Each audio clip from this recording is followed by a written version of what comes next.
هاتي كده كل الاكياس اللي عندك في البيت وفتحيها بالطريقه اللي انت شايفاها دي، وتعالي نعمل فكره جامده جدا هتوفر لك وهتحل لك مشكله كبيره جدا عندك بتاخد منك وقت ومجهود، وهي كركبه الادراج. ادراج المطبخ، ادراج تسريحه، ادراج تربو بتحطي فيه ادواتك زي اللي انت شايفاها دي.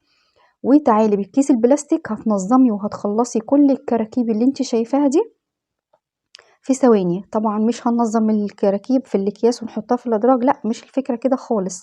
تابعيني بس وانت تشوفي الفكره، وهتشوفي الادراج اللي كل شويه تفتحيها وتقولي مش وقتها عشان حاسه انها هتضيع يومك وهتاخد وقت ومجهود وعايزه تفضلها يوم بحاله. مش هتاخد منك دقايق. شوفي الفكره للنهايه واحكمي بنفسك وشوفي فكره عمليه ولا مش عمليه.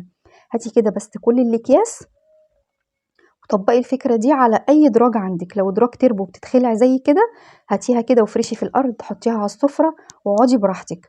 لو دراج مثلا مطبخ أو تسريحة وما بتتخلعش من مكانها، رتبي الأكياس كده على التسريحة، رتبي الأكياس على المطبخ، واعملي نفس الفكرة في كل الأدراج اللي عندك هتخلصيها في ثواني. فتحي كده الأكياس وفتحي كمية أكبر كمان من كده. أنا حطيت أكياس تاني، وهاتي كده الأدراج وتعالي نشوف البدع بقى في الأدراج اللي كله على بعضه. طبعا لما بيبقى عندنا أطفال احنا عارفين كويس ايه اللي بيحصل، بيبقى المنظر كده زي ما انتوا شايفين. وافتحي بقى وقسمي. هي دي الفكرة، انك تقسمي كل اللي في الادراج. التوك تحطيها في كيس، الحاجات اللي داخله المطبخ في كيس، الحاجات اللي زي بكر الخيط والحاجات اللي زي دي في كيس، هتلاقي لعب اطفال في كيس. قسمي وانت قاعده كده من غير ما تتعبي، من غير ما تروحي ولا تيجي، ومن غير اي حاجه. في الاكياس اللي انت فتحتيها قسمي. كملي معايا الفكرة للآخر عشان هنشوف هنعمل ايه بعد كده في الأكياس، وهننظم الإدراج دي ازاي، وهنعمل ايه بالظبط. تمام. الناس من أنصار الترويقة قبل رمضان تعمل الكلام ده من دلوقتي عشان تريح دماغها من الكركبة، لأنك لما هتنظميها معايا بالطريقة دي هتنسي موضوع ترتيب الإدراج ده تماما خلاص الشهور اللي جاية كلها. هتلاقي بقى أساتك، هتلاقي بكر خيط، هتلاقي اكسسوارات تايهة منك، ممكن تكتشفي حاجات ما كنتيش تعرفي انها في شقتك أساسا، نسيتيها من زمن. ايه، نظمي. انا كده فاتحه كيس مثلا للحاجه اللي هتخش المطبخ، كيس للحاجه بتاعه التوك، كيس للادوات اللي انا بعيد تدويرها، اللي زي اللي فيها العجل والشمع والحاجات اللي انتوا شفتوها دي. اي حاجات زينه رمضان، اساتك، حاجات مفكات بقى. هتلاقي البدع في الادراج. يعني افتحي كده دراجك وشوفي هتلاقي فيها زيد على عبيد على كله، بالذات لو عندك اطفال. الحاجات دي اتنظمت 60 مره قبل كده بس مفيش فايده يعني. بس المرة دي هاقول لكم على فكرة بجد للتنظيم هتفرق معاكم. وبعد ما نعمل موضوع الأكياس ده هننظم مع بعض وهنعمل منظمات من حاجات موجودة في البيت. يعني الدنيا بقت خلاص غالية ومش لسه هننزل نشتري منظمات. هنعمل منظمات بحاجات موجودة في البيت. بصي لقيت ودانات سماعة موبايل، لقيت اكسسوارات حلق، يعني بص حاجات جميلة. فأنا هفتح شنطة تانية للإكسسوارات. عشان كده بقولك هاتي أكبر قدر من الأكياس علشان تقسمي الحاجة مظبوط، علشان خاطر ما يبقاش حاجة على حاجة. ما تحطيش التوك على الاكسسوارات، ما تحطيش الاساتك على البكر، لا قسمي كل حاجة. هتلاقي بكر لزق، هتلاقي اقلام اولادك. قسمي كل حاجة في شنطة. مثلا لو فيها حاجات لخبطيطة زي مثلا الحاجات اللي داخلة المطبخ، لا حطي كل اللي داخل المطبخ في كيس، كل اللي داخل التسريحة لا مش في كيس. تحطي التوك لوحدها، الاكسسوارات لوحدها، حاجة التسريح لو في كركبة زي كده لوحدها. قسمي زي ما انت شايفه كده. تمام. بصي عماله افتح في اكياس جديده لاني بلاقي يعني ايه فئات جديده من الحاجات اللي في الادراج. بصي ابني تحمس والحاجايه دي ممكن تدخلي فيها اولادك لو هم كبار شويه، وبدا يقسم معايا خلاص هو فهم انا بعمل ايه. بدا يقسم معايا، يحط التوك هنا، يحط اللعب بتاعتهم هنا، يحط الحاجات اللي داخله المطبخ هنا.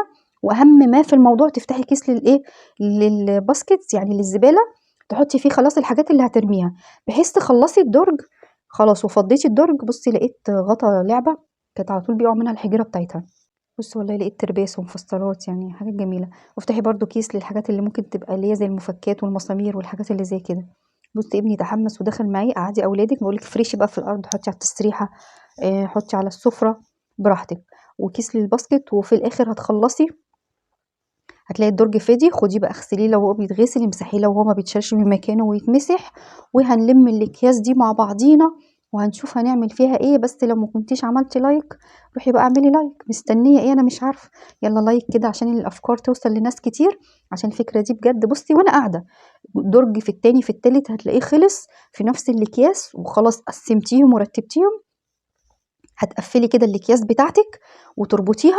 تعبتي كملي في يوم تاني، يعني ما تاخديش يومك كله، ما تتعوديش تضغطي على نفسك وانت بتعملي الحاجه.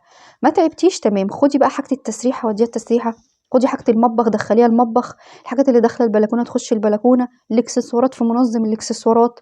طب لو ما عندكيش اصلا منظمات والدنيا بردك جوه في التسريحه سايحه على بعضيها، تابعيني بقى واحنا هنعمل منظمات للتربو ولادراج المطبخ ولادراج التسريحه، بافكار بجد هتفرق معاكي كتير. هعمل كذا فكره وكل واحده تعمل الفكره اللي شايفاها مناسبه ليها وسهله على ايديها. تمام. انا كده خلصت الدرج وهنخش في الدرج اللي بعده وهكذا وهكذا، هنظم في نفس الاكياس.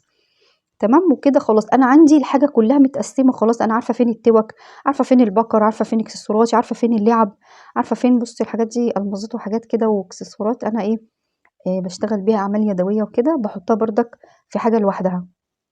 وعايزة أقول لكم برضه على حاجة مهمة، وأنتِ بتعملي كده هتلاقي حاجات تترمي في الزبالة، لا، لا، لأ، ما ترميهاش في الزبالة، حاجات زي كده خلاص هي محفظة قديمة، طلّعي المفيد اللي فيها، يعني فيها كبسولة، فيها سوستة، فيها سكوتش، الحاجات دي كلها هتنفعِك خلاص، يعني الدنيا بقت غالية دلوقتي والحاجات دي ما تترميش في الزبالة، اتعلمي تستفيدي من كل حاجة معاكِ، تستفيدي من كل حاجة، مش يالّا ارمي في الزبالة لأ. بُصّي مثلًا السكوتش ده شغال جدًا، بس هي خلاص محفظة اتقطّعت لإن هو بتاعة أطفال وهُم لعبوا بيها لمّا قطّعوها خلاص، وخدتِ السوستة بتاعتها هتنفعِك في حاجة تانية، والله في ناس ممكن تستنفع بالإطار ده برضه بس ماشي، تمام. وخدي الحاجات دي حطيها برضه كده في كيس على بعضه، وهتلاقي نفسِك بتستخدمي الأدوات دي، يعني بُصّي أنا عندي حاجات فظيعة، كنت شايلاها هنا مع بال ما أعمل منظم، زي ما قُلت لكم تابعوني هنعمل منظمات بجد هتفرق معاكم كتير، وجديدة وما شُفتوهاش قبل كده. ومن الحاجات اللي موجودة في البيت. بُصّوا تحمست وجبت الدرج اللي بعده فظيع، في حاجات كتير برضه، والله ممكن تكتشفي حاجات أنتِ نسيتِ أصلًا إن هي عندِك، ده لو أنتِ عندِك أطفال وعندِك أدراج مليانة كراكيب، والفكرة دي ممكن تطبّقيها حتى على الدواليب، دولاب فيه كركبة مش الأدراج بس، دواليب ودراج وكده، فتحي كده أكياس وقسّمي، فكرة التقسيم دي بتخلّيكِ تعرفي تنظّمي الدنيا بسهولة، لإنِّك عرفتِ خلاص كل حاجة لوحدها، اللعب لوحدها، الإكسسوارات لوحدها، التوك لوحدها، كل حاجة لوحدها. بُصّي ده أنا كنت بادوّر عليه والله وأديني لقيته، باقول لِك هتلاقي حاجات تايهة عنِّك بقى لها سنين، احتمال تلاقي عيّل من عيالِك في الدرج ده. فإيه الحاجات دي والله كنت منظّماها، بس يعني عندي بنوتي تحب تفُك الشرايط دي وتكتشف هتوصل لإيه، ما يجراش حاجة، ربنا يحفظها يا رب. اعملي بقى كده الفكرة وقولي لي رأيِك في التعليقات، وقولي لي بتشوفيني من أي بلد، وما تنسيش تعملي لايك واشتراك للقناة، وتابعيني في اللي جاي علشان خاطر هننظم مع بعض الأكياس دي. أنا بقى هاروح أكمل الإدراج بتاعتي، والفكرة ما خدتش ثواني مني، ما خدتش غير وقت الفيديو زي ما انتم شايفين، وهكمل باقي الإدراج.